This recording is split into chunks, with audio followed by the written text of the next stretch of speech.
Hi hello welcome to our channel Sravanthi Bolloju home blogs. Today special recipe బొబ్బెర్ల రసం లేదా బొబ్బెర చారు. బొబ్బెర్లను ఎప్పుడు చారును ప్రిపేర్ చేయాలనుకున్నా ముందుగానే ఉడికించి తీసుకుంటూ ఉంటాం. అలా కాకుండా క్షణాలలో రెడీ అయిపోయే ఈ బొబ్బెర రసాన్ని ఒక్కసారి ట్రై చేసి చూడండి.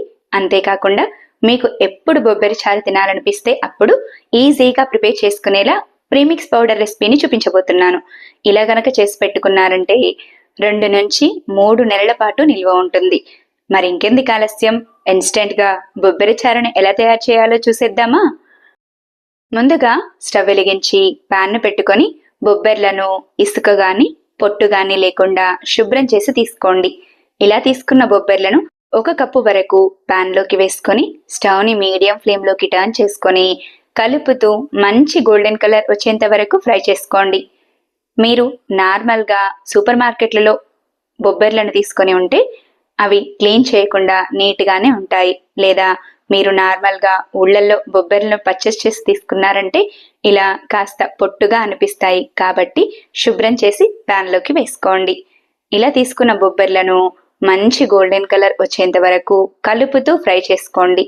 బొబ్బెర్లను ఎంత చక్కగా ఫ్రై చేస్తే పొడి అన్ని రోజుల పాటు నిల్వ ఉంటుంది. కాబట్టి మీరు ఫ్రై చేసుకునే ఏ మసాలాలనైనా మంచిగా గోల్డెన్ కలర్ వచ్చేంత వరకు ఫ్రై చేసుకోండి. ఇలా అయితే బొబ్బెర్ల పొడి ఈజీగా 3 నుంచి 4 నెలల పాటు కూడా నిల్వ ఉంటుంది. కాబట్టి ఇలా బొబ్బెర్లను చక్కగా ఫ్రై చేసుకొని తీసుకోండి. ఇలా ఫ్రై చేసి తీసుకున్న బొబ్బెర్లన్నింటినీ కాస్త వెడల్పుగా ఉన్న ప్లేట్లోనికి వేసుకొని వేడి పూర్తిగా చల్లారేంత వరకు పక్కన పెట్టేసేయండి. ముందుగా బొబ్బెర్లు తీసుకున్న కప్పుతోటి అన్ని కొలతలు తీసుకుంటే రెసిపీ అనేది పర్ఫెక్ట్ గా కుదురుతుంది. కాబట్టి ఒకే కప్పుతో తీసుకోండి.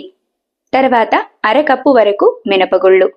నేను పొట్టు మినపగుళ్ళను తీసుకుంటున్నాను. మీ దగ్గర ఇవి అందుబాటులో లేకపోతే నార్మల్ మినపగుళ్ళనైనా తీసుకోవచ్చు. ఇలా తీసుకున్న మినపగుళ్ళను ప్యాన్ లోకి వేసుకొని 1/2 కప్పు వరకు ధనియాలు, 1/2 కప్పు వరకు శనగపప్పు, 2 నుంచి 3 టేబుల్ స్పూన్ల వరకు జీలకర్ర.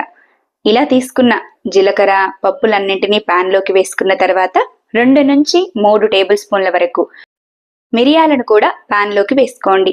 మిరియాలు వేయడం ద్వారా బొబ్బెర చారు అనేది ఫ్లేవర్ చాలా బాగుంటుంది. తర్వాత 4 నుంచి 6 వెల్లుల్లి లేదా మీడియం సైజ్ గా ఉన్న ఒక వెల్లుల్లి గడ్డను తీసుకొని వెల్లుల్లిపాయలను పొట్టుతో సహా వేసేయండి. తర్వాత ముందుగా బొబ్బెర్లు తీసుకున్న కప్పుతోటి 1/2 కప్పు వరకు బియ్యాన్ని వేసుకోవడం ద్వారా చారు అనేది చిక్కగా వస్తుంది. కాబట్టి 1/2 కప్పు వరకు బియ్యాన్ని కూడా వేసుకోండి.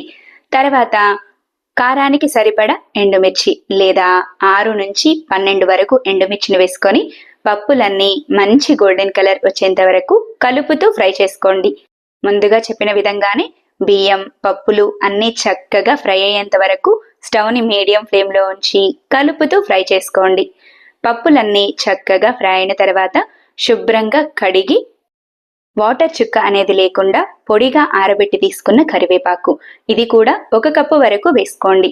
ఇలా కరివేపాకు వేసుకున్న తర్వాత స్టవ్ ని లో ఫ్లేమ్ లోకి టర్న్ చేసుకొని కరివేపాకు ఏమాత్రం పచ్చివాసన లేకుండా క్రిస్పీగా ఫ్రై అయ్యేంత వరకు కలుపుతూ ఫ్రై చేసుకోండి. మనం ముందుగా ఫ్రై చేసుకున్న పప్పుల వేడికి కరివేపాకు అనేది చక్కగా ఫ్రై అయిపోతుంది. కరివేపాకు కూడా చక్కగా ఫ్రై అయిన తర్వాత మీ టేస్ట్కి తగినట్టుగా చింతపండు అనేది చారు మీరు ఇష్టపడే పులుపుదనాన్ని బట్టి కాస్త ఎక్కువగా లేదా తక్కువగా తీసుకోవచ్చు. నేనైతే 1/2 కప్పు వరకు చింతపండును తీసుకుంటున్నాను. ఇలా తీసుకున్న చింతపండును గింజలు రెమ్మలు లేకుండా శుభ్రం చేసుకొని తీసుకోండి. ఇలా కరివేపాకు అనేది క్రిస్పీగా ఫ్రై అయిన తర్వాత మనం ముందుగా శుభ్రం చేసి తీసుకున్న చింతపండును కూడా ఇలా రెడీ అయిన పప్పులలోకి వేసుకొని మరొక 5 నిమిషాలు కలుపుతూ ఫ్రై చేసి స్టవ్ ఆఫ్ చేసేయండి. ఇలా చక్కగా ఫ్రై అయిన పప్పులన్నింటినీ ముందుగా బొబ్బెర్లు తీసుకున్న ప్లేట్లోనికే వేసుకొని వేడి పూర్తిగా చల్లారేంత వరకు పక్కన పెట్టేసేయండి. ఇలా వేడి పూర్తిగా చల్లారిన తర్వాత గ్రైండ్ చేయడం కోసం మిక్సీ జార్ను తీసుకోండి.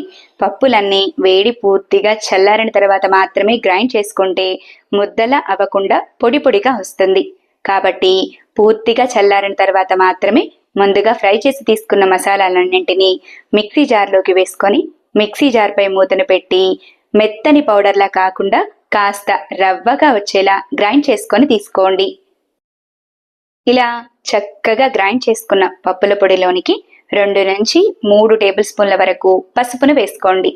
పసుపు వేసుకున్న తర్వాత మీ రుచికి తగినట్టుగా సాల్ట్ను కూడా యాడ్ చేసుకొని మరొకసారి మిక్సీ జార్పై మూతను పెట్టి మెత్తని పొడిలా అయ్యేంత వరకు గ్రైండ్ చేసుకోండి. అంతే, సింపుల్గా టేస్టీగా బొబ్బర్ల చారుతో కమ్మని ప్రీమిక్స్ రెడీ అయిపోతుంది. ఇలా రెడీ అయిన పౌడర్ను అప్పటికప్పుడు కాస్త వేడి నీళ్ళల్లో వేసి మరిగిస్తే కమ్మటి బొబ్బరి చారు రెడీ అయిపోతుంది. ఇలా రెడీ అయిన పొడిని కాస్త వేడి చల్లారేంత వరకు పక్కన పెట్టేసి ఎయిర్ టైట్ డబ్బాలో పెట్టి స్టోర్ చేసుకుంటే 3 నుంచి 4 నెలల పాటు నిల్వ ఉంటుంది. ఇప్పుడు స్కూల్ స్టార్ట్ అవుతున్నాయి కాబట్టి ఇలా చారు పొడిని ప్రిపేర్ చేసి పెట్టుకున్నారంటే అప్పటికప్పుడు ఈజీగా చారును ప్రిపేర్ చేసుకోవచ్చు. మరి ఇంకెందుకు ఆలస్యం, మీరు కూడా తప్పకుండా ట్రై చేసేయండి. బొబ్బర్లతో ప్రీమిక్స్ని ఎలా ప్రిపేర్ చేయాలో చూసారు కదూ. ఇప్పుడు అదే బొబ్బర్ల పొడితో కమ్మని చారును ఎలా ప్రిపేర్ చేయాలో చూద్దాం. ముందుగా స్టవ్ వెలిగించి బౌల్ని పెట్టుకొని 2 గ్లాసుల వరకు వాటర్ని యాడ్ చేసుకొని స్టవ్ని హై ఫ్లేమ్లో ఉంచి వాటర్ని మసలనివ్వండి. వాటర్ ఇలా చక్కగా మసులుతూ ఉన్నప్పుడు 2 గ్లాసుల వాటర్కి 3 నుంచి 4 టేబుల్ స్పూన్ల వరకు బొబ్బరి చారు పొడిని వేస్తే సరిపోతుంది. చూసారా, ఇలా ఎయిర్ టైట్ బాక్స్లో పెట్టి స్టోర్ చేసుకుంటే ఎక్కువ రోజుల పాటు నిల్వ ఉంటుంది. ఇలా తీసుకున్న పొడిని 3 నుంచి 4 టేబుల్ స్పూన్ల వరకు వేసుకోండి. మీరు చారు మరి కాస్త చిక్కగా కావాలనుకుంటే 4 నుంచి 6 టేబుల్ స్పూన్ల వరకు కూడా వేసుకోవచ్చు. ఇలా చారు పొడిని వేసుకున్న తర్వాత పొడి మొత్తం వాటర్లో చక్కగా కలిసేలా బాగా కలుపుకోండి. ఇలా పొడి అంతా ఎక్కడ ఉండలు లేకుండా చక్కగా కలిసిన తర్వాత పొడవుగా చాప్ చేసిన 2 మీడియం సైజ్ ఆనియన్ తరుగు, పొడవుగా చాప్ చేసిన 5 నుంచి 6 పచ్చిమిర్చి తరుగును వేసి, అలాగే మీకు చారు మరి కాస్త ఘాటుగా కావాలనిపిస్తే 1 టేబుల్ స్పూన్ వరకు కారాన్ని కూడా వేసుకోవచ్చు. సాల్ట్ని ముందుగానే వేసుకున్నాము కాబట్టి మీరు టేస్ట్ చూసి అడ్జస్ట్ చేసుకోవచ్చు. తర్వాత 1 స్పూన్ వరకు అల్లం వెల్లుల్లి పేస్ట్ని వేసి స్టవ్ని మీడియం ఫ్లేమ్లోకి టర్న్ చేసుకొని చారుని మసలనివ్వండి. చారు మసలడం నిమిషాలలో చెప్పాలంటే 10 నుంచి 15 నిమిషాలలో చక్కగా మసిలిపోతుంది. ఇలా చారంతా చక్కగా మసిలి కాస్త చిక్కబడిన తర్వాత తాలింపు పెట్టేసుకోవడమే. తాలింపు కోసం స్టవ్ వెలిగించి చిన్న కళాయిని పెట్టుకొని 2 టేబుల్ స్పూన్ల వరకు ఆయిల్ని వేసుకోండి.